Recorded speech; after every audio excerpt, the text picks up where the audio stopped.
வணக்கம் நண்பர்களே, நான் இப்பொழுது வாட்சிறப்பு சொல்ல போகிறேன். முதலாவது திருக்குறள்.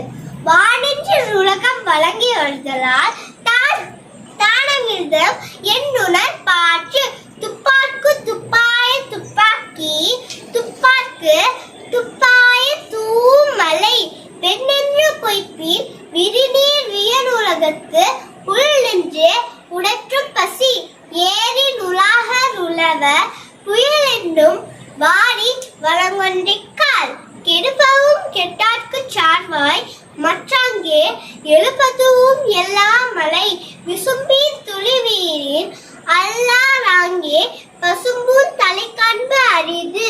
நெடுங்கண்ணுளும் தண்ணீர்மை கொன்றும் தடி தெளிவி தானல்வா தாங்கி விடின். சிறுபோடு பூசனை செல்லாது வானம் வரக்குமேல் வானோக்கு ஈண்டு. தானம் தவமிரண்டும் தங்கா வியனுலகம் வான